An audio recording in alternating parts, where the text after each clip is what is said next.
living in Vegas for the last 20-some years, Yep. and a Super Bowl in this town. Yeah, It's just yeah. fun. It's overdue to have something out here like this. Facts.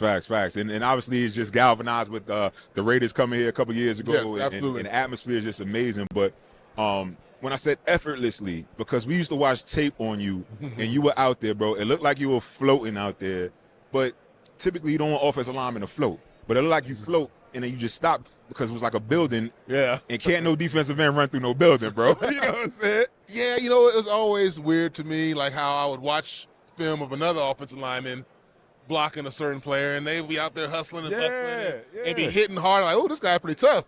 And I get out there the same dude, I'd be like, man, what's the problem? Why can't you just put a hand on a bow? You got to. Facts. But I did have a good little, I got that clamp or that claw on you. Listen, you was locking that stuff, thing bro. was locking you up, man. It wasn't letting go. You Hall of Fame for a reason, man. That's it, man. So check it. We always ask guys that come on behind the mask, like, when you got into the league, though, everybody has that welcome to the league moment. They're getting baptized. Yep. Was there a defensive end that gave you the business, or you was like, this is real? My first year, I was a rookie and I was playing guard, and we had a preseason game against the Green Bay Packers, and Gilbert Brown was playing nose. Yes. And we had a scoop block, me and Steve Everett the center, and I was like trying to come in there all casual, like I'm about to move Gilbert off the ball.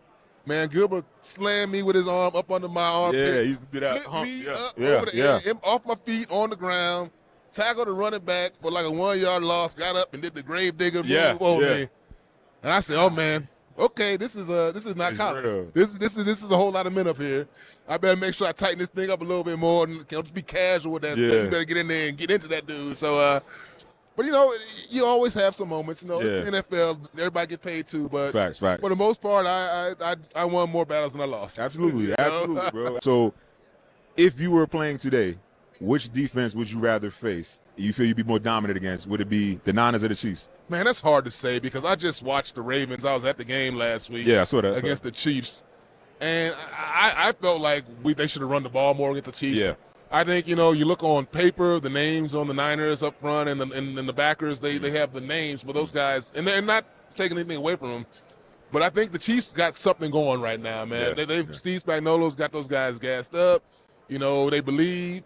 And I think they're going to show themselves on Sunday. I really do. And was there any nervousness going into the Super Bowl? You know what I'm saying? All the nerves, there were, because the pregame's longer, all the hype could build up in a week. But once the ball kicked off and I got that first hit, it was another game for me. I was like, I got to go ahead and beat up on Cedric Jones or whoever it was, and you got to take him down. Fact. So you do, obviously, we talked about all of the accolades on the field, but I think what's amazing, how some of our brethren are after they're done and, health issues, they creep up, in your 30s and 40s. You're like, why is this happening? But you chose, I should say, to partner with the league on an initiative called Tackle Obesity. So talk about that and why you got involved. Yeah, you know what? We all battle size, and obesity. 40% of the country is obese, technically, clinically. But I want people to go to tackleobesity.com. It's a program that the NFL and PA has kind of put together to kind of educate us on how we can do better as a country, how we can eat a little better, do a little more physical activity. Just because they want us to understand that obesity isn't like a character flaw. It's kind of like there's so many factors, metabolic, so it's more of a disease than you being messed up. Yeah. So go in there and learn about how to be healthier, because we just want people to be healthier. We want to, healthcare, just be better, just overall. I mean, I do yoga 3 to 4 times a week. I try to avoid certain foods. I mean, the best I can. Facts. And we're always just trying to be the best we can, you know what I'm saying? And that's kind of when I saw the initiative, I said, why you can get the old lineman to talk about tackle obesity? But we are the ones to get to talk about that, because we're the ones who fight it, getting the little guy doesn't quite have the same oomph. Right. But to know that we're out here trying to encourage other people, because we're out here trying to do the same thing, because we want to be around longer. Right. So that's it was a good initiative for me to go along with.